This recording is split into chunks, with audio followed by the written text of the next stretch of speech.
Hello and welcome to episode 8 of Meet the Brewer, hosted from Peggy's Parlour in Mother Mac's Public House in Limerick. In this episode we feature Four Provinces Brewing from Dublin. I want to say a huge thank you to Fergal Pleasure. for joining us from Four Provinces Pub and Brewing. Fergal is sitting in, we're getting the real pub experience from him today. He's sitting in the cloakroom, in the closet, where it's nice and quiet because he's having a busy day with the takeaway points in the pub, which is fantastic to hear. We want to extend a massive welcome to him. This weekend we've poured, pronounce it for me, I'm calling it Gob Fluke, but Gob Fluke, is that how you pronounce it? Gob Fluke, so it means Gob a wet mouth, like it's a shannuckle, it's Gob Fluke, agus Fod Boss and Aaron or something like that, so it's like, it's kind of a wet mouth and may you die in Ireland, or wet mouth and may you be happy type of thing, you know. So it's to do with like have enough drink and you'll be happy type of thing. You know? So for anyone that hasn't picked up, right, I think Fergal is a bit of a whale goer. Yeah. All right. And then we have Liam is joining us as well. So I think you've been speaking to Liam already. Liam O'Brien, yeah, absolutely. Liam ordered a few beers up. He's learning Welsh himself, and you were learning. You was teaching him Welsh at the moment as well, right? So there's a whole heap of stuff going on here in Mother Mac's.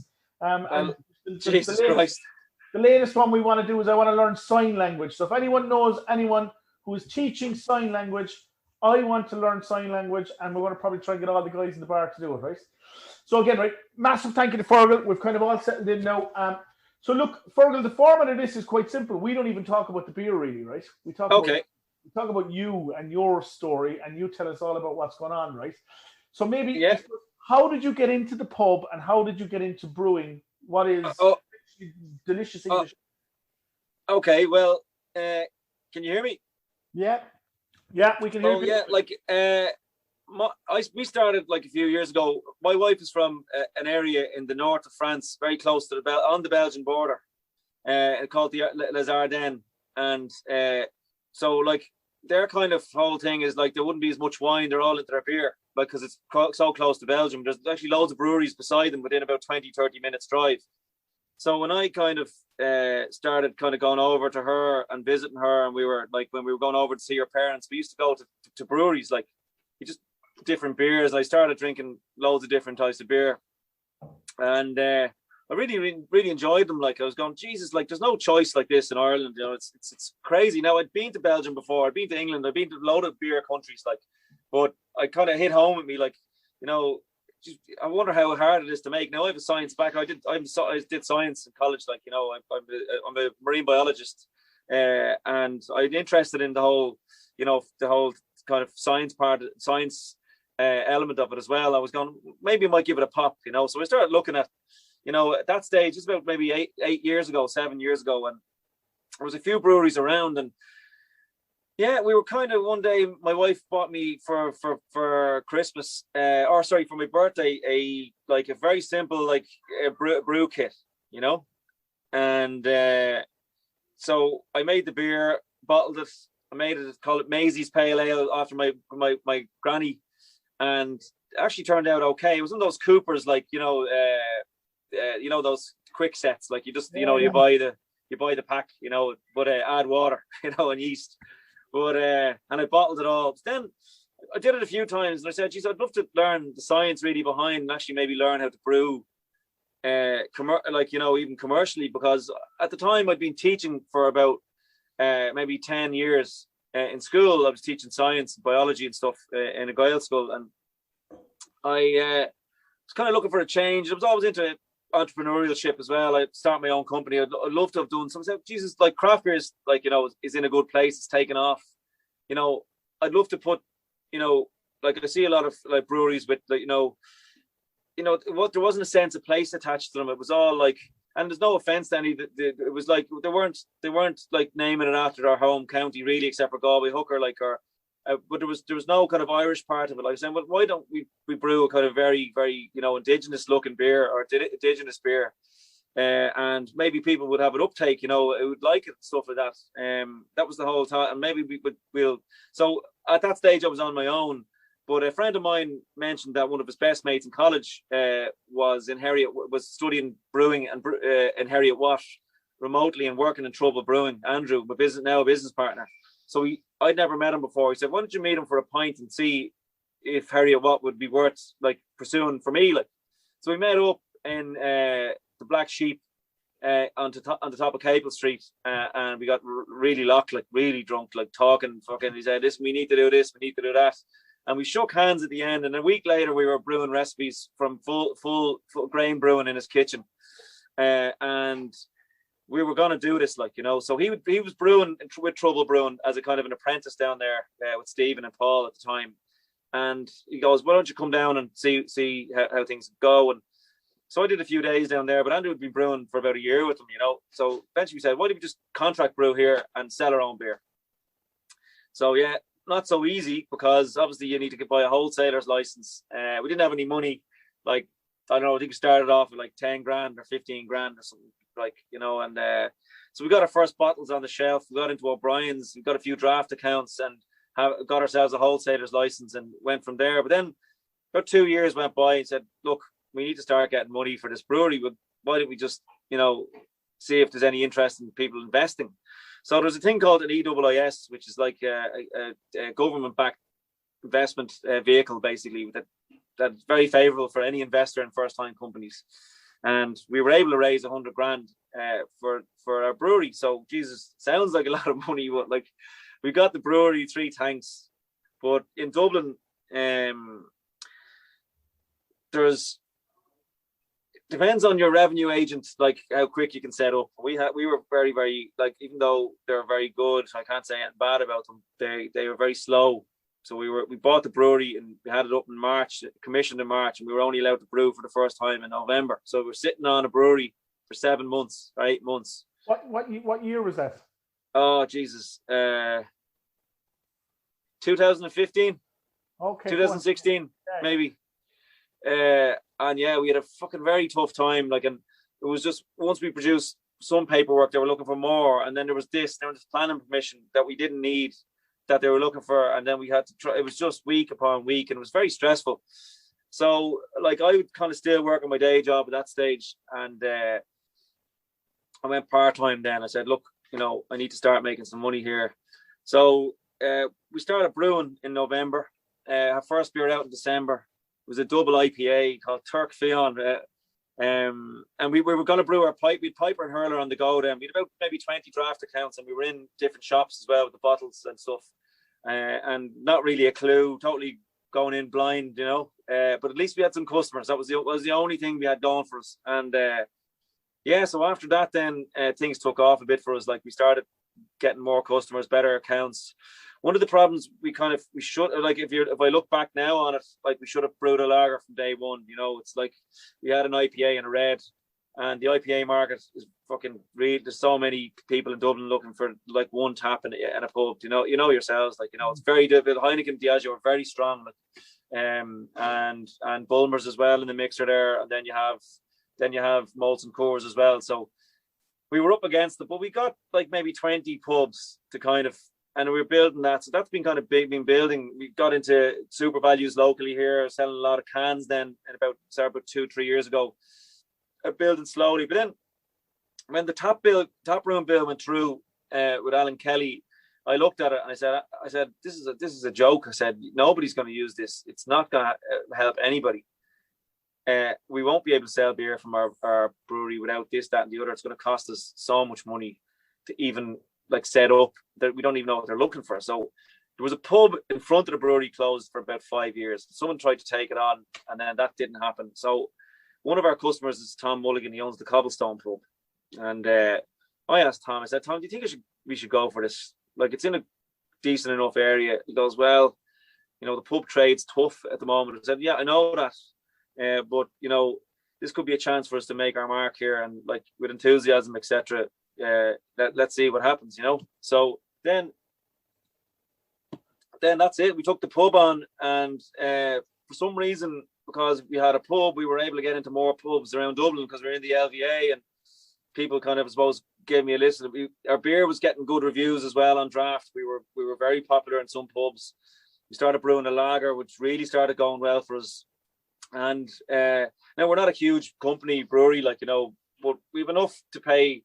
You know, we've enough at the moment, and we're growing. We've outgrown probably our unit now, and we're hoping to go to another unit in the next maybe 6 to 10 months, just to have more space. And it's a bit dangerous in there, like so, because we've canned and draft product now. Yeah, be careful what you say. A bit dangerous. Yeah, like I mean, the thing is, like where we are is a brilliant location, but like it's so hard to get a unit around here. So, but at the minute, like, yeah, like I'm pretty optimistic about the pub trade when we reopen. I'm kind of thinking, you know, it's like we've even seen here, like when we opened last Friday, there's literally hundreds of new customers like that moved in around the area. It's in Crumlin, so very close to the city centre, and it's kind of given us a bit of hope, you know. But the brewery has been doing quite well as well. We're selling kegs to wholesalers and people with home bars, and we've been selling a lot of cans, like new customers. It's like a snowball effect, and really we need to take on somebody in the brewery really straight, like now, like we'll see. We're going to the next 2 months. We're going to see. We'll get maybe someone in part time and then full time hopefully by Christmas. You know, it's just too much for the two of us with the pub and the brewery. It's crazy, like, you know. Just I suppose just put like you're around since 2015, 2016. So yeah, Brew beer. It's just the two of you in the brewery. Yeah, lobbing this out. And I mean, the pub. Then I suppose how many staff in the pub? Well, we had like 6 or 7 when we were open last year, including myself and Andrew. Then we did a few shifts as well, obviously, and we were kind of managing it as well. We had a manager in, and like we were kind of helping him. And it's a lot, you know yourself. A pub is just so much work. Like, you know, it's kind of glamorous drinking at the bar, looking at it, wishing you had a pub, and then when you're behind the bar, like, you know what I mean? It's a different game, you know. It's like, be careful what you wish for, you know. Am I reading between the lines? You're going to break your unit into the pub and create a bigger brewery with a tap room? Is that what I'm hearing? No, we'll probably go up the road to Walkinstown. There's an industrial estate up there with some units, like, we're reasonable enough, you know. Unfortunately, we probably the space, unless something comes available, because there's a few industrial estates around here, but just it's very hard. It's premium, so close to town, so people don't want to move. There's not a lot of movement in them, you know. Yeah. No, it's like I suppose it's a really interesting story. What probably interests me most is the fact that, you know, 2015, 2016, really we only came across you, if I'm being very fair, middle of last year. So pandemic hit, you know, and next thing we were kind of seeing Four Provinces kind of coming out of nowhere. Who are these guys? Like, you know, never really kind of saw you before. Yeah, we were very Dublin based, like, and focused, like, and like, as you know yourself, distributors are hard to come by. A lot of breweries in the market. We kind of said, you know, we'll focus on, let's not worry about, you know, how many people know about us in Ireland, but just let's worry about how many pubs. We'll just concentrate, because there's 2 of us, probably poor on the social media side of things as well. Like, you know, well, not poor, we just didn't put any effort into it. Like, so we started getting there anyway. You have to, like, you know, nowadays it's everything. It's an incredible tool. Like, just so we just focus. There's a lot of business around where we are, you know, and. But is it also, Fergal? Is I suppose, is it a case that, you know, you had 20 or 30 taps pouring, you had your own pub going. Yeah. You're probably at capacity, I suppose, at that stage. No, look, we have a lot of capacity. Our issue is, you know, we were at that point between. Will we take someone on, or will we just keep for the first like year, and the last few years that we've been taking a salary? For the first 3 years we did it basically on pittance, you know, like, so a lot of sacrifices gone into where we got to, like, and only 2 people really running the whole show. It's very stressful, and it can, as you know yourselves as business owners, it can really wear you down, you know. So the pubs, the last few years have given us a real lift, I have to say, and we went into Lidl on those promotion cycles, and I'm sure anybody else has gone in with us or on them will testify that they were so helpful during the pandemic, that, like, and all the local super values and independents we have here supported us to the hilt. But one of the reason we got through last year was because of online sales. We sold so much beer, like, all over the country. And it's given us, it's like a marketing tool that everybody now knows who we are. Well, not everybody, but a lot of people know who we are and rate our beers. And Like there are people coming in looking for a dark mild on draft, like in Crumlin. Do you know what I mean? Well, So like, yeah, I was going to say brilliant. we've a couple of customers this weekend, right? Who are into their mild lagers, into their English style beers, Yeah. right? And it's quite funny because we had them in Thursday. They got a couple of beers. We had them in Friday. They got a couple of beers. They were in again today to get a couple of beers. It's it's definitely a style that we don't think of immediately. Yeah. And I mean, but it's a style that's very, very drinkable. And I suppose, we poured 3 beers from you. The mild ale, the dark ale is absolutely fantastic, 3.8%. You couldn't get it any better. I mean, the IPA, I wouldn't call it a standard or a regular style IPA. It's more malt forward. It's definitely a bit different. Yeah. And that lager is more like a pilsner to me than a lager. It's very malty, very rich, very chewy. It's lovely, Yeah, there's like the lager's the hardest one really to get right because we had to brew it for our customers here who are used to drinking Coors Light and Heineken. Do you know what I mean? So, but as you probably know, like a lager is a very simple. I say simple. A lager is a very accessible beer. And there's not really a lot you can do to a lager to make it like outstanding or stand out from the crowd. And I don't really I don't really like hoppy lagers. I have to say I'm not a fan. I think the style itself, there's obviously loads of different yeasts, etc. But style itself, we use a yeast from Wicklow hops there. It's very, very good. It's very clean, and people want to drink in here in the pub an unchallenging type. Now that sounds insulting to the beer, but it's not really, because even if you go to Germany or if you go to Czech Republic and you drink their styles of lager, you'll find that there's nothing like that stands. There's no flavor profile that'll stand out massively in it. It's just a very simply clean, well-made lager, and it's important that that's the key to it. It's not about complexity. It's about how accessible it is and how clean the lager is, and that happens with time, and it happens with making sure you don't try to rush it, and that it's done to lagers to the spec and at the right temperature, and it's not fermented too fast. Like you can be greedy and try to get a lager out really fast, but like at the end of the day, nobody's going to drink it. Do you know what I mean? So we were able to brew this lager and basically wipe out Heineken and Coors Light in the pub with it. Do you know what I mean? So, and they to drink Coors or Heineken or whatever, they'll easily go onto my lager, and that's it. Then they'll never really go back. And it's worked for us here. It's worked for us in about 5 or 6 other pubs where they're doing big volume for us. And it would be lovely to be only able to brew, IPAs, milds, like interesting beers all the time. But commercially for us, the lager is what keeps the lights on, and the other beers. Now Piper does sell a lot, but like compared to the lager, like it's in the halfpenny place. Do you know what I mean? Yeah. And are we venturing into another macro world there? Not really. I think breweries and you see now they're catching on to it. Like they need a lager, and you can compete for the customers who drink Heineken and Coors very easily with a lager. Can't do that with a Piper, with a Good Fluck, or with an IPA.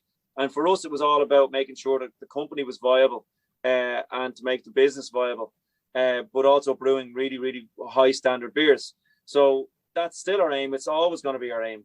And there's other breweries out there brewing really interesting products and brilliant beers, and that's fantastic. But I just, for us, it made more sense here to target local pubs with the lager. The last year, everyone was closed, but we were giving out samples and all the rest of it. So we think we already have a lot of lager customers. We're going to have a lot more locally here.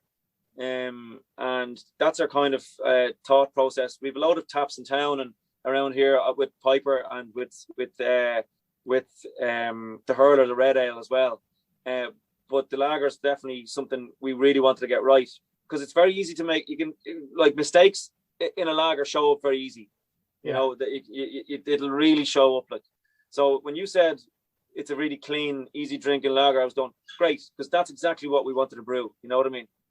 Yeah, and I think you're right. Like there is a kind of I don't want to say an almost a a sense of shame if you call something simple, clean. Yeah. There's not like it's hard to do that. No, because I mean, it's very hard to get it that way. I mean, in fact, like we were joking about a beer the other day. We were laughing about it to say like it was a double IPA. There was, I don't know, 8 or 10 hops in it or something, or 7 hops in it. And a customer of ours asked the question, I wonder what went wrong with it. And you're kind of going, I don't know that something went wrong, but maybe the addition of the hops was to hide something. Whereas where you go with a very simple beer, there's no hiding from it. No, and like water is really important. Like the water we have is lovely. So our water supply, whatever way it is, like we've got to test it. We know it really well. It actually changes slightly during the year, but it actually really, you can brew great ales and really nice lager with it. And like water is a big issue. Like so places down in different counties have, different water profiles. You can taste it. To me, the best water in any of the beers in the country is Trouble Brewing. Have the best water, and you can taste it in their beers. It's brilliant. Our water is decent as well, and it makes for a really good beer. That's one thing people forget about. Like the water is really important. And are you treating your water? Have you an RO system, or are you just No, the water is like, it's lovely to drink. Like like as I said to you, like my in-laws from France only drink bottled water. I was going like, you can drink from the tap over here, it's lovely. It's just really good water. We do add some salts and stuff like that when we're brewing, depending on what we're brewing. Like, but generally, like, there's very little addition to the lager, and it's just really nice. And to be honest with you, like, we actually fermented it and conditioned in a single tank. So we ferment it and then condition in the same tank.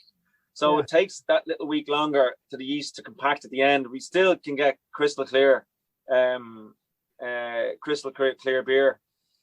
And like at the end of the day, for us, it's exciting when we're on these type of things, chatting about this type of stuff, because kind of like I always get these lads text me, you know what, like your brewers who are on it as well. We do that as well. And fair play to you, like, for the lager thing, it's nearly, as you said, like it's nearly kind of a shame, like as for craft brewers, you just be drinking lager, like, or talking about lager.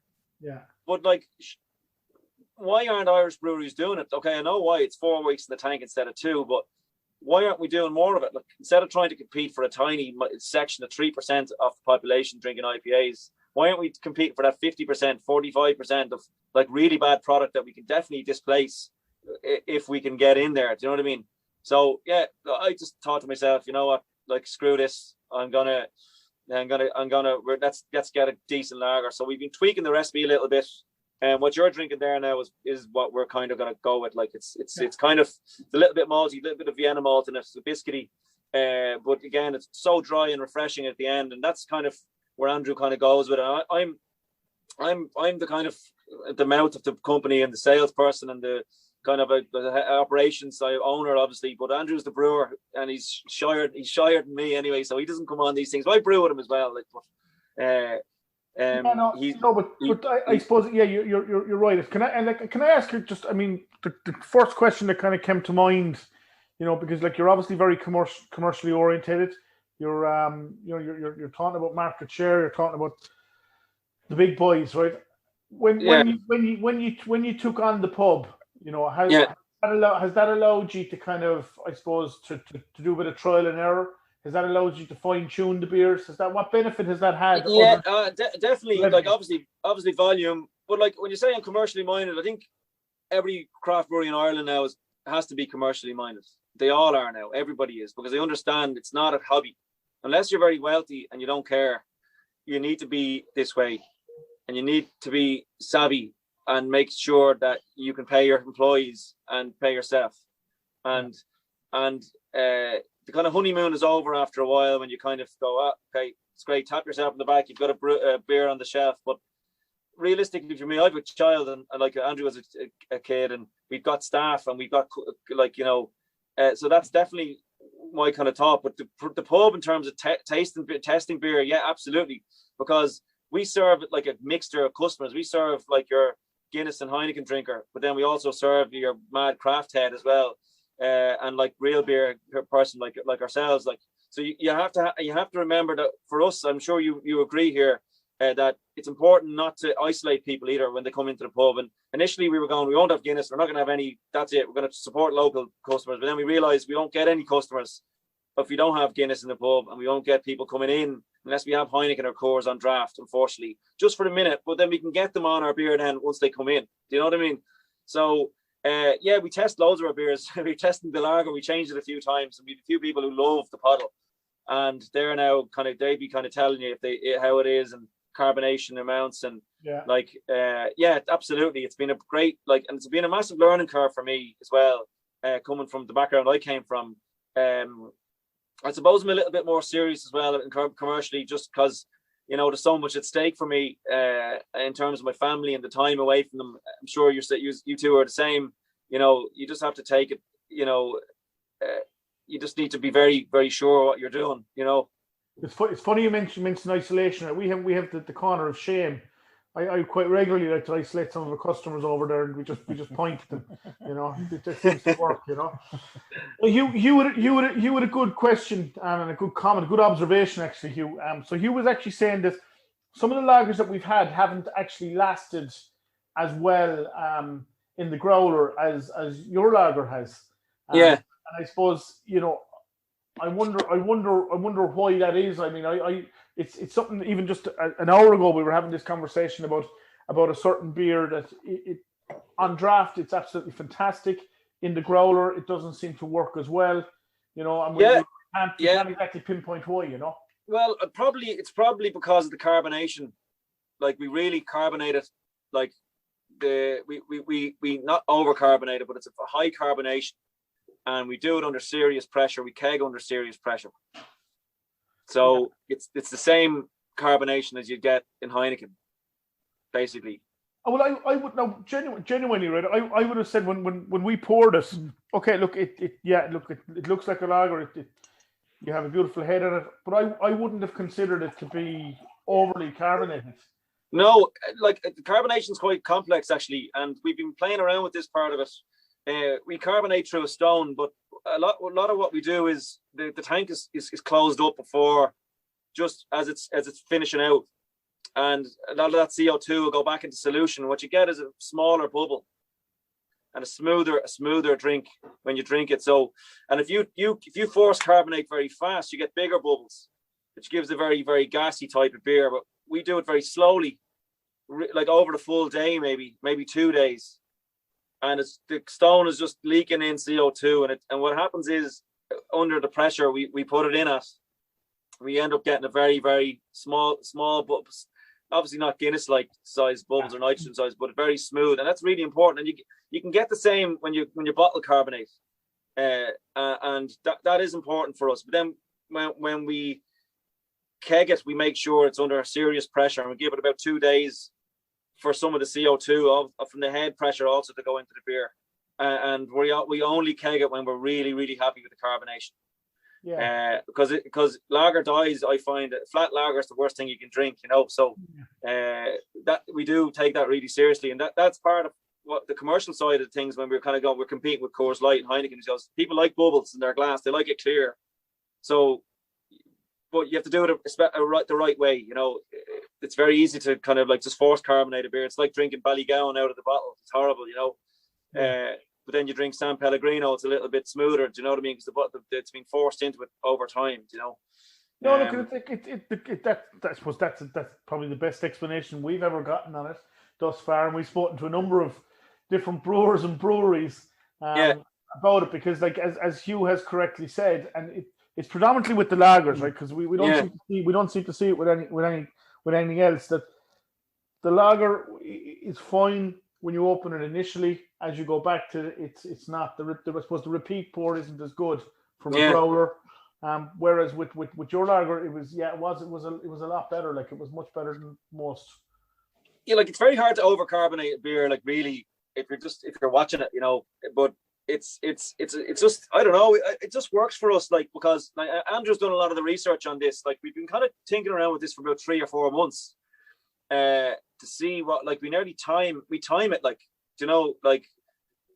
It's time and taste, and we don't have an inline carbonator or anything like that. We do it just by mouthfeel and time. So we've kind of got it down now to we use the same 2 tanks for the lager the whole time. They're the biggest tanks we have. They're 3,000 litres. So we just brew into them all the time. And we kind of we time it, and we make sure that we do the same thing all the time. Andrew's a scientist, so am I, but Andrew's way more anal than me. I can't fucking fart in the brewery without him fucking like writing it down on the charts, like, you know. So it's just important to be consistent and to know in a previous life. What? Was he a statistician in a previous life? No, he's a pharmacist. Okay, that explains it. He likes paperwork. He likes giving out to me as well. No, Andrew's very, very competent brewer, and like I'll be honest with him, he's my business partner and co-owner, but he's very researched. Everything's very, very thorough. Like, and even when we were doing our taste test and they're talking about our next beer or what we're doing, I'm talking about how to get. He won't come into the meeting without having done a lot of thought about exactly how to get a certain mouthfeel, like, you know, a certain aroma, what he doesn't want, what I don't want. And he'll tell me, okay, well, if you don't want that, we're going to have to do it. Like, and it's like the discussion go on for about an hour and a half. And then once it's done, we look at the numbers of or the ABV, the sugars, the grain, the malt bill, all that type of thing, the hops. And that's it. He's away. And I have to now. He did. He'd probably hate me saying this, but he did burn out 2 electrical elements last week, 2 weeks ago in the brewery. I'm out in them now, but it costs us about $1,000, $1.5 grand, probably way more in delays in beer. So big shout out to Andrew there for that. But he's the one always giving out to me. So no, I don't mind, you know, getting a dig in at him. But no, he's. I have to say, like, and I know he probably appreciates what I do, but we know he brews good beer, and even the Piper IPA, that English style with a little bit of an American kind of nose, like the bit of mosaic, like dry hop, is really complements that kind of malty kind of like little bit of sharpness. And it's nearly like you're drinking a tangerine drink, nearly, but obviously there's no fruit whatsoever in it. Like, but it's just so, and the color is gorgeous, and the whole thing is just lovely. And it's been our savior. It's been a huge seller for us, like Piper IPA at 5%, even strong. It's strong enough, like, and I really like it, like, and it's a big favorite in the pub and all of the place. But he brewed, that's his kind of pride and joy. But the Good Fluck is, to me, out of all our beers, the most pleasurable and pleasant. I have a friend who lives in Canterbury, and I go over every year to Quilta, and we go around the ale pubs and just go, you know what, Andrew goes to me one day, we're brewing a dark mile, that's it, like, you know. And it's been like, we've sold loads, even in the pub today, like 50-year-old men coming in looking for, like, can I 4 points of Good Fluck, please? Excellent. It's not even on cask yet, you know, and like, we're getting a cask engine in here hopefully in about 2 months, but it's not going to be available on cask anywhere except for here. So we're hoping that it'll kind of draw people to us as well. You know, there's not many people doing a mild at the moment in Ireland. I think Dungarvan did one, and I think Third Barrel did a plum mild, but we're just going after even in cask. Fergal, we were discussing this with Declan from Otterbank 2 weeks ago. Like, cask doesn't happen in Ireland a lot. No, but you know what? You make your own look and you make your own market.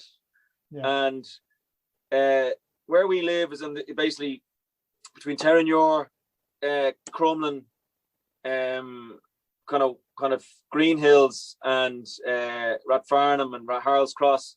There's a lot of people around who like mild ale, and I only have to sell 20 or 30 pints, 40 pints on a Friday night to make it worth my while to put it on. Yeah. But and you know what? We've music every Wednesday, Thursday, Friday, Saturday, traditional music, folk music here, and we're going to try and turn it into a really, really, and we're bilingual staff as well. So we want people moan about, you know, Irish is not used. Well, sorry, you can come here and speak to our staff in a normal pub, and you'll be treated no different to an English speaker or whatever, you know. And you'll have traditional music and cask ale. So I don't know if I'm selling that well enough to people. I think people would enjoy it. And I'm a great believer in you make your own story, you know.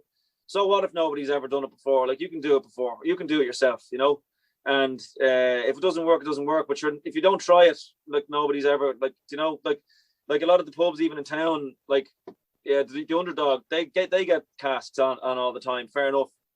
But like, we've a lot of lads here who lived in England, worked in England, loved cask ale over the years, and they can't get the same here. Look, what's to say, you know, people mightn't come down and try it. So we're definitely going to do it. I'll probably be talking to Decky Nixon about probably installing the thing for me.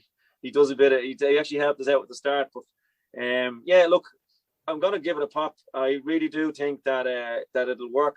And I think with the right marketing and push it away and make sure people know it's here.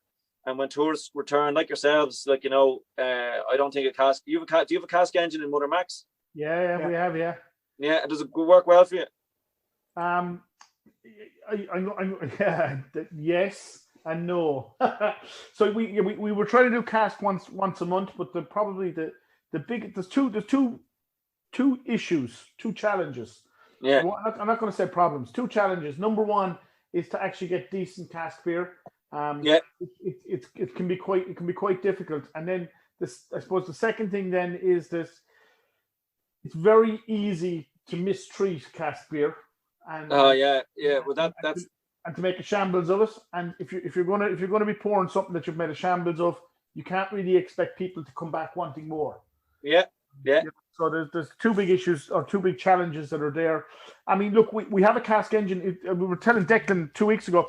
It's a lovely story. We saw it on one of these auction sites in the UK. I sent an email, and it was a pub that was shutting down, a family pub. Basically, the couple that had it were retiring, were shutting down. I asked them, could we put an offer in on the engine? And they said, if you pay for postage and packaging, if it's going to be used, you can have it for free. Oh, wow. So we got an engine for free based on the fact that it was going to be used. Yeah. So look, nice one. we do, right. I suppose it's quite interesting, right. A lot of the comments coming on the chat, right, are all about the mild and how good it is and how unusual it is to see it in Ireland. It certainly is, right. And I mean, even I'm here. Like I had it last night at home. I had it Thursday. I tasted Thursday. It was delicious. I took it home last night. I had it last night. You know, I'm here having it now again, right? I mean, this is something I could see myself supping, right? And I mean that with the greatest of respect to it, because it is a supper. Yeah, you know, it's something that I could see myself all day just supping away at it, right? It's not something that I want to go out and have a big. I don't want to say it's not a massive session. It's not. I don't want to get that hit, but I want to sup away in it, right? Because there's a beautiful malt to it. There's a beautiful flavor off it. There's kind of a chocolatey kick to it. You know, it's really good. Like, it really, really good. Yeah, like, thing is, like, what we kind of thought to ourselves, like, you know, low ABV beers, as you probably know, are kind of, you can see a lot of, they're asking for them a little bit more. Like, people who want to come in, and you want them as well, because you can have people who can maybe have 6 pints instead of 3, you know. But people don't like that kind of massive hangover the next day. You can get off some of the IPAs if you're like, I see some of the guys online drinking. I don't know how they do it, but I know from my own experience in England, like, I can have 9 pints of mild and go home, be a little bit tipsy, but you know, and yeah, I love that. Like, you know, I really like malty beers. I have to say, I like all types of beer, but I really thought that maybe let's do a session malty ale. So that was it. Like, we were gonna, and it's really worked. Like, you know, I know what you're saying. Like, there is a strong kind of a flavor. Like, when you're doing malty beer, like, there's always a strong kind of. But like, isn't Guinness like the most drank beer in Ireland? And it's not that malty, but it's a malt based beer. It's not about the hops, you know. So, like, you know, there's definitely a place for this beer, and you know, yeah, I'd love to be able to sell it like around Dublin, but you know what, we're going to sell it here, and that's it. And I hope people will travel to taste it, because I do think it's a really nice beer, and I think it's something that is unique here to Ireland, but also definitely think it's something that's indigenous, because I really think that Irish people have a malty palate, and I think that we grow brilliant malt here. I think we should be massively proud of that. And you know, I love porters, I love stouts, and I love milds, and I I like malty beers. So yeah, look, it's worked, and I like the low ABV is great, and you get a great mouthfeel. The way Andrew kind of brewed it, you kind of mashed in a little bit hotter, like, and we were able to kind of get that kind of mouthfeel without, like, you know, even with the low sugar content, etc. So look, we're really happy with it, like, and he's Andrew's dead proud of it, like, and I'm really proud of it. And the lads love it here in the pub as well. So it's a win-win for us, and I think it's something different to the Irish palate. I think you'll be able to get cans of it, but I think it's something different to Irish drinkers, and we're really proud to have kind of, I suppose, started. Hopefully, we'll start something, you know, a mild revolution or something like that. You never know. But it's quite interesting, Fergal, because it's probably like your 3 beers this weekend, right? Are probably at the complete opposite spectrum of everything we poured over the last maybe 5 weeks. So we've had mixed fermentations. Yeah. We've had big IPAs. We've had some barrel aged stuff. You know, so it's the complete opposite spectrum of it, right? Yeah. And you know, the comments obviously coming in are quite good. The comments and the feedback we've been receiving all weekend has been quite good. You know, and I suppose it just goes to show it doesn't. The beer can sometimes speak for itself without having to have a kind of a twist or I'm going to say a hook. You know, it doesn't have to have that mango in it. It doesn't have to be full of you know. That's it. Like, you don't need to, like, good beer. I'm just thanking everybody for being so sound.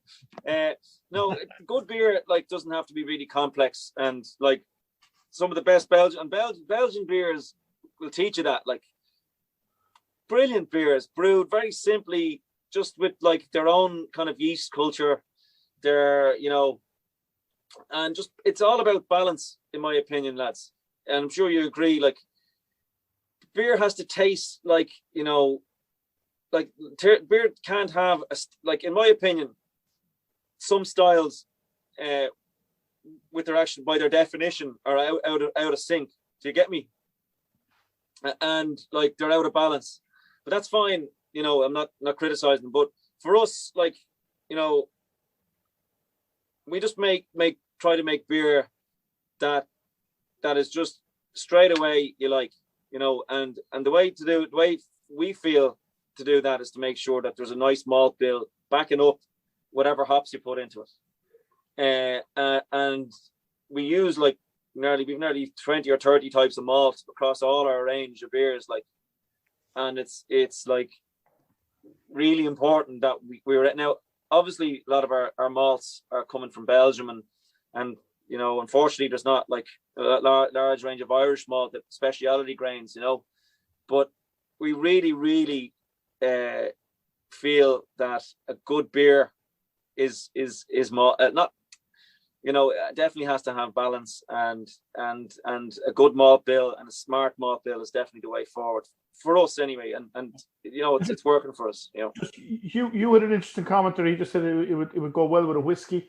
I would go a step further, even, Hugh. I would actually love to see this in a whiskey barrel and see what it does. Well, we have we were talking to Fergal and Power Score Distillery about this as well. That's going to happen. Two of the beers are going into whiskey barrels and sherry casks. Some of them, it depends on what we can get, but I definitely think the gut fluck in a sherry cask would work. Well, if we're talking to Declan about a cask engine, Declan has a ton of barrels up there. He does. Like, to be honest with you, at this stage, we're kind of delayed. That was going to happen like about 6 months ago, so it'll probably happen after the summer. We run a festival in September. Hopefully, it'll go ahead. NOSC, it's a traditional Irish music and folk festival in Marley Park. So we've a lot of beer to brew for that, and we've to keep all our customers happy up to then. But after that, then I think what's going to happen is in September, their beers are going into barrel and they're getting aged, and we'll be probably kegging some of it, and we'll probably be casking some of it, and we'll probably be canning the rest of it. So we're very aware of that. Like the larger stout, I'm sorry I didn't have any. I think you'd really enjoy it. It's a 6.2%, lovely robust porter, lovely loads of 10 different malts in it, and it's really, unfortunately we didn't have anything at the moment. It's going into the tank next week, ready for draft and can in about 3-4 weeks. So yeah, look, next time maybe, but no, we love the idea of putting those beers into cask, into barrels, and we're really excited about it. Yeah, I'm going to say I'm conscious of your time, Fergal, because most of the brewers that have been on here thus far have kind of off on a Saturday, whereas you've been rocking and rolling all day, right? So I'm gonna open it up to the room, right? So anyone want to kick it off and ask a question of Fergal yourselves? Normally they're not shy, but who knows today with the sunshine, they might be a little shyer than normal. Go, Hugh. Yeah, go on. Unmute yourself. You can go first. Sure. I was just saying in the chat that the mild reminds me of kind of Northern England milds, kind of Manchester area. And I just wonder, is that kind of the area that you were drinking your 9 pints? Oh yeah, I can't reach Southern England, I'm afraid. Right. Yeah. Well, no, but I mean, there's like in every little town, around there. Even I've been to the north as well. I've drank in Manchester. I've drank in the north of England. They've got it's the same kind of concept, small microbreweries, just brewing really good cask ale. I suppose that the inspiration, myself and Andrew said, well, look, so we need to get a nice bit of a floral kind of flavor, but definitely something a little deeper.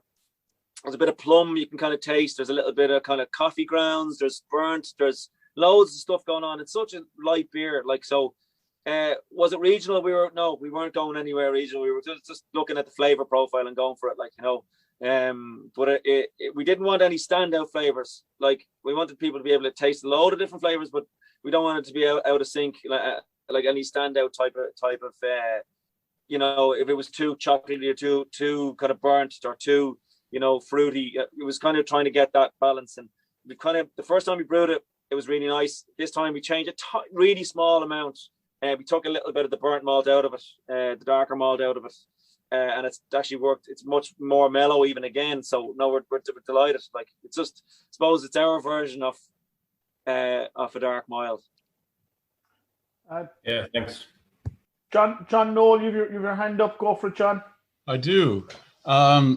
I was absolutely fascinated by your comments about the lager, which I'm finding is really nice. By the way, the English ale, I don't normally like those, but I really like this one too. So thanks very much. I guess I wanted to take slight issue. I don't think it's that easy to make a good lager. And really hard. This one is really nice, and you only have to look at Molson or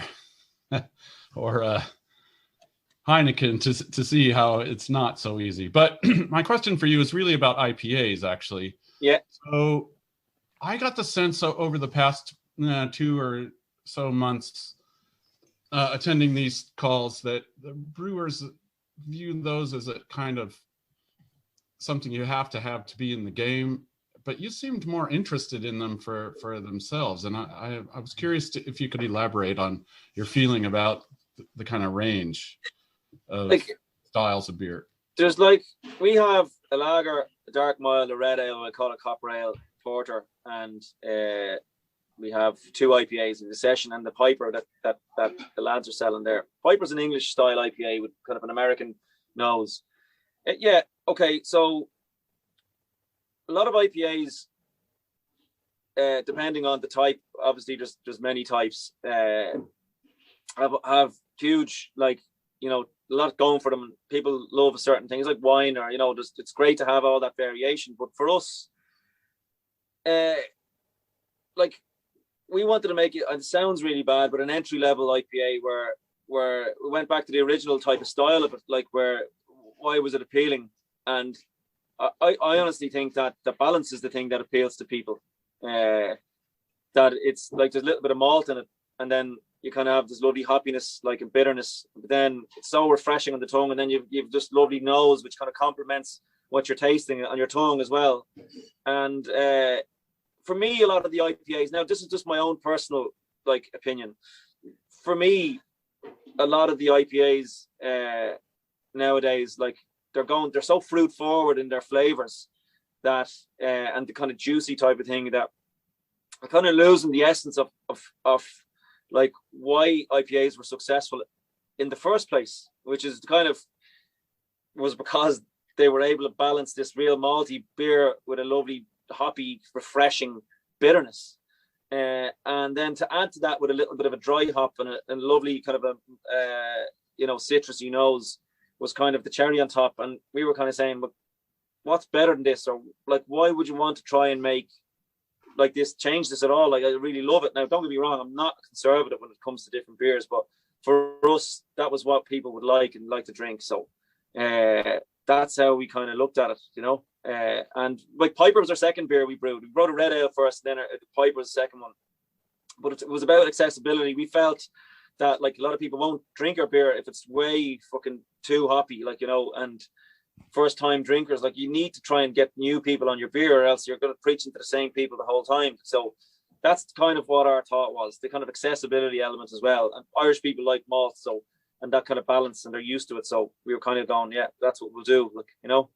And it doesn't mean it's not complex, or it doesn't mean it's not like, it just means that it's within the style range, and that's okay. It's okay to make a good version of an old style. You know what I mean?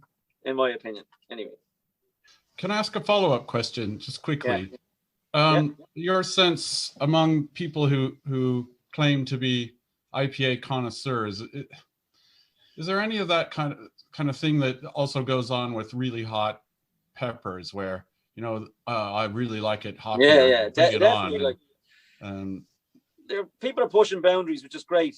Well, the problem with pushing boundaries is, and it's more niche and more niche and more niche. The further the boundary gets pushed, the smaller amount of people will regularly drink the beer. Like a brewery is a business ultimately first, and that's how successful breweries took off. Maybe one or two different beers. That's it. And it's great to see people trying and pushing boundaries and being creative, because that's what life is about. But for us, we feel we're only at the start of our path. So we wanted to kind of go, well, we want to be known for really good, solid beers, well made, balanced, no messing around, but still interesting, and that's what I think we've achieved. In my obviously we believe in ourselves, but that's the kind of ethos where we come from. Like the ethos is also, to promote culture and something else, like a deeper thing within the beer, and promote our own Irish culture, which we're very proud of, the language and music and all that. So yeah, that's kind of like we're using beer as a vehicle as well to do that, which is, you can do so many different things and be thinking outside the box and be creative in that respect. And yeah, we're sticking to it anyway. So just Fergal, Padalock had a question up on the chat, right? And it's basically if you're creating a new beer, I suppose, does the creativity come from what you think will sell, or is it just that you have an idea or a challenge that you want to kind of overcome? And it comes from the heart, really. And then we kind of we say, what beers do we love? And what we don't go what will sell straight away, but we do love beer, and we go always. But we after the lager was kind of sorted, and we were kind of going, okay, we'll brew a session IPA now. We really thought about it, what we were going to do. So we both said we love juicy beers, but we want it nice and malty as well, and and we like the hops to be actually complementing each other instead of just all over each other a lot of the time. And you can get the kind of the cleanness that a beer should deliver, and the refreshness. So yeah, we do think commercially, but only after our hearts tell us what to brew, and what we like. So we kind of do what we like and then make it commercial, if you know what I mean. But I suppose that's helped by the fact that you have a pub behind you as well. Yeah, the pub is definitely an added bonus, but it's also, exactly. It definitely is. We were definitely in a better place now than where we were, but it's taken a lot, like yourselves, I'm sure it's taken a lot of it's taken a lot of time and effort, and it takes its toll on you and your family. So look, at the moment now we're kind of going, let's get the brewery to capacity, let's get the pub full, and if we can make a business just out of those two businesses like that, not grow huge, multi-million euro, international brewery. That's okay with me. I'm happy to make a decent living and not have, cancer or anything at the end of it, so that's the kind of, and you can, as entrepreneurs like yourselves, you understand you can go over the top and get hooked into it and worried, and it comes with the territory, but it's important as well that you have time with your family and friends, and you have a bit of fun doing it as well. You can't take yourself too seriously, and that's why the Irish language thing for us is great. Like, we get, I love Irish. Like, my mother was from Connemara in Galway, and I'm a Dub. Like, I support Dublin. Don't hold it against me, right? I'm a big Dub fan. I played hurling with Dublin myself. I played hurling under 21 and minor. And I played the Uilleann Pipes. I love just celebrating what we have. And I think, again, it's coming back to, like, it's great people pushing boundaries, but, like, we've brilliant things ourselves, and we should be proud of ourselves as a country, and seeing yourselves, like, down in Limerick City, like, supporting local producers. That type of thing is brilliant, like, to me. That's what I like. I like seeing people with integrity and trying to help out their friends and neighbours and other companies. And yeah, I'm on a bit of a rant, but you know what I mean.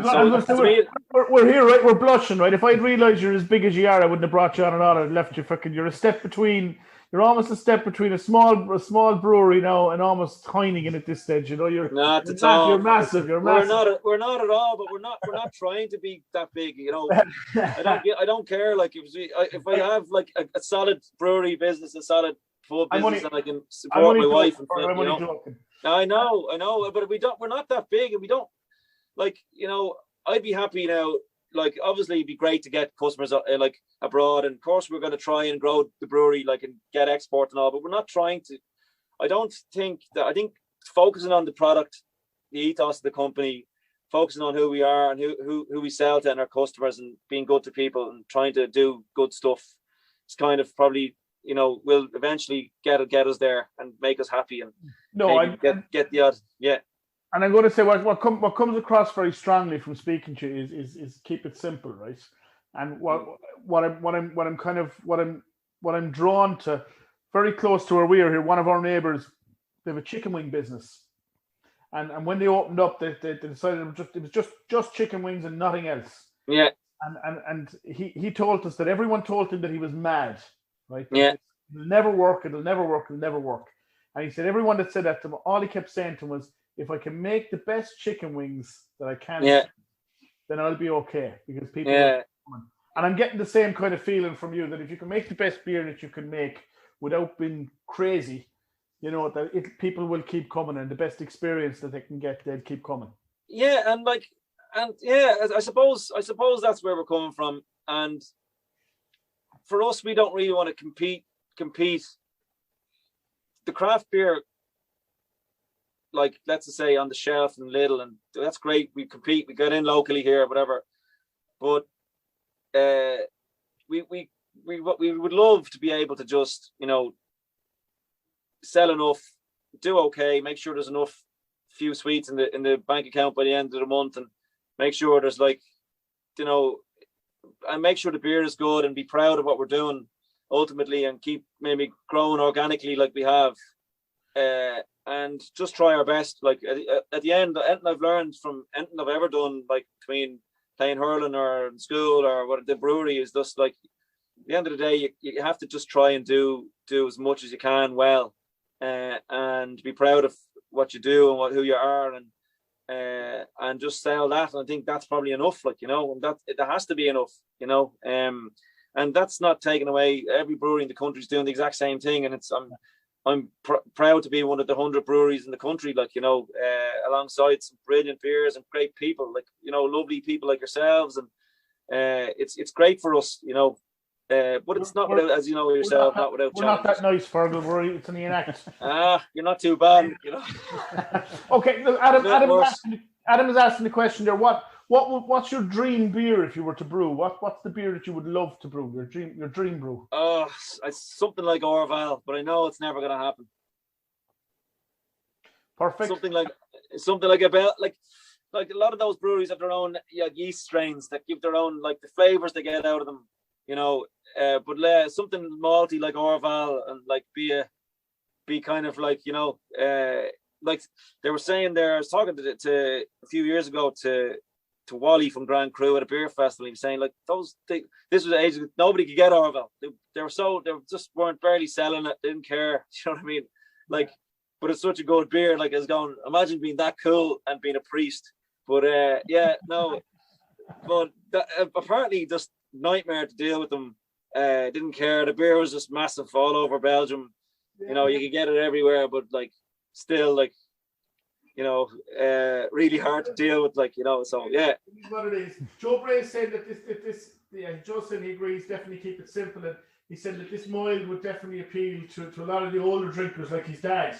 And I get it, right? And I mean, I'm almost, I don't want to say it, and I'm not being disingenuous to it. I can remember when Smithwick's was Smithwick's. Yeah. You know, if people can get that, they might understand what I mean. But it was a malty drink, right? And I'm going back to when we were really young, like, and we'd have Smithwick's in the house. You know, and you really get that malty kick from it. You can get that flavour from it. So different to today. Like, it's like this reminds me of us, right? Now it's not exactly the same, but it's along the same, you know, real good quality. It's in a bitter hopped IPA called Mayo for Sam. I don't think it would have to be pretty bitter now. Okay, anyway, I know it could come second in any competition, definitely, if they.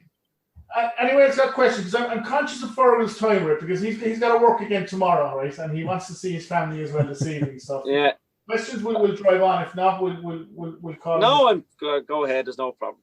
But it's a pleasure for me. I love this. John is there again. Go for it, John. I'm drinking this this English ale. It reminds me a little bit of the Sierra Nevada or Anchor Christmas beers. Have you ever thought of coming out with a Christmas beer? We don't see those a lot. Yeah, we were about to last year, called Bjorn and Ullig. This strong kind of barley wine, but we never got around to it. We were just, tanks were full and we're too lazy. I know, it was just we had to get, like, because we don't have our own canning line, we're kind of relying on canners. So like, you get a date and you need to make hay when the sun shines, like, to come in and you get as much done as possible. So we didn't get a chance, but definitely next year it's going to be in bottle as well. Bjorn and Ullig, 8-9% type of, you know, really malty beer. So we'll see what happens. Andrew will probably be telling me what, but no, we'll definitely do it. Like, absolutely, yeah. I love it. I'll look forward to that. That sounds great. Yeah. Bjorn and Ullig, it's coming out. It's coming on the way. Excellent. Okay. Anyone else? Okay. If there's no other questions coming from the room, right? I'm going to say we've a couple of little housekeeping things. I want to say Jason, who's on the call. Congratulations to Jason, who's after moving into his new house with Amanda. We hope it looks fantastic. It looks brilliant from here anyway. Yeah. The next Meet the Brewer will get you to do a tour once the floors are down. Actually, the floors are down. Once you're finished with the furniture, we'll get you to do a tour, right? Liam, I thought you might ask a question, seeing you were telling me all about Fergal today. You were telling me all about the conversations you've been having. No? You're on mute. You're on mute. Still muted. That could be a good thing. Yeah, no. It's just, I suppose it's really about the cans. Yeah. At the moment, you're all, you know, obviously cans and the global shortage and how is that going to work out for you in terms of, you know, bottled beer, I suppose, you know, going forward. Yeah, like, so the cans at the moment, like Bevcraft, who do all that, like, have an operation in England as well. So as far as I know, there's no issue with them in terms of supply. Like, there's been no issue at all. Now, if we were to source the cans ourselves outside of them, we probably would come up against the supply chain issue. Definitely, that's what I've heard anyway. It's actually just it's quite interesting because that question has been asked a couple of times over the last couple of months, and it's funny because outside of the brewers there seems to be a perception, and I share it, that there's a shortage of cans, but when you talk to the brewers directly, there doesn't seem to be the same shortage. It's probably because we're not selling enough of them, you know. Maybe. Right? It's probably because we're only selling the piano. Like compared to White Hag or Kinniger or any of the bigger breweries like Trouble, like we probably don't like at the moment. Probably our business is probably 40-50%. It was about 90% can over the last year, but it's going back to draft now. Hopefully in the next while. So yeah, we're not too worried, but it's going to be probably 50-50 down the line. And yeah, hopefully that won't. But I know from talking to Michael down in Bevcraft that there's no issue at the moment for us. And I know they're able to source themselves, and they're kicking on. So I haven't heard it from any other brewers. I have to say the guys in Third Barrel beside us here haven't said anything to me. So yeah, but I've been reading the shortage, but I haven't seen it myself. I have to say. Yeah, I think that follows through the industry. It just seems to be this. It's been discussed in the papers. It's been discussed in the media. It's been discussed amongst customers. But it doesn't seem to be a real thing when it gets down to the brass nuts and bolts of the brewery. You know. Okay, Adam. What's my what? Oh, what cask pub? You visit? Yeah.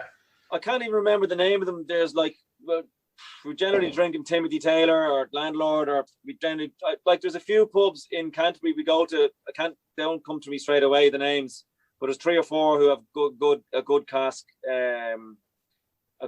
range, and we just go locally there. It'll come back to me in a second now. I could ask my friend what the names of them are, but I'm usually pretty well on when I'm going around. So no, I can't remember the names of the pubs, but I know where they are now. I could bring you to Canterbury and show you them. But yeah. So what else is asking is there going to be a Mother Max Cask Fest? I think that was discussed 2 weeks ago. Crew Brew, who are here in Limerick, are going to put up any brewer that wants to come down to do the Cask Fest. They can go into their house and stay there for a while. And you'll regret if it's us. You'll regret it. You know what I mean? Look, we'll pour the beer and they can put up with you in Fiji, right? Yeah. Okay. Anyone else? While we have the guys here, because I really am conscious of Fergal's time because he has been at it all day. Thanks very much. No bother. We're done. Can I just say thanks, by the way, lads, for having me on and for supporting us and being dead sound, and really appreciated the chat, and to everybody who tuned in tonight and listened to us and to me, really appreciate it. No, and look, we're at the end of it now, right? And I want to say realistically, you know, we're delighted to be pouring a beer. I have to say it's probably a shame that we've only in the last kind of 9 months that we've gotten to know a little bit more about Four Provinces. You know, and it just goes to show that even in a pandemic, you know, there's good things coming out of this because we're experiencing new beer, we're meeting new people, and it's agree. Right? The beer we're making, I have to say, right, is the polar opposite of what we have been pouring probably the last 5-6 weeks. It's just like it is fantastic, right? And thanks very much. And the best compliment I can give it, and I've said it earlier on, it's real supping beer, right? That's, you know, and I mean that as please take it as that, right? But yeah, other than that, right, we want to say massive thank you to everyone that's joined us again, right? Thank you very much. Without you buying the beer, we wouldn't be here. You know, without you buying the beer, Fergal wouldn't be doing what he's doing, you know, and like definitely the support you give us is absolutely fantastic, right? Here's hoping on the 7th of June. And Fergal is in the same position potentially, you know, that we get to open up in some way, shape, or form. Yeah, we have been getting a lot of requests in the last 5 or 6 days as to what we're doing.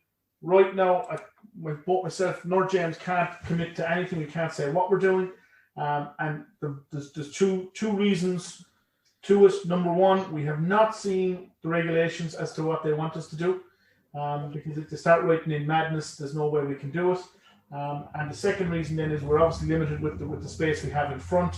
So if we can't push out and extend it more, it's just not viable for us to open up and do. Yeah. We've come to the end of Meet the Brewer. I want to extend a huge thank you to Fergal from Four Provinces in Dublin for joining us this evening discussing himself and beer. I'll say a big thank you to all our customers and those who have supported us during the week and bought Fergal's beer. And just remind you, the next Meet the Brewer will happen on the 22nd of May, and it'll be an Indie Beer Week special. We're not giving away any more than that because it's going to be a week full of surprises. So until then, drink good beer.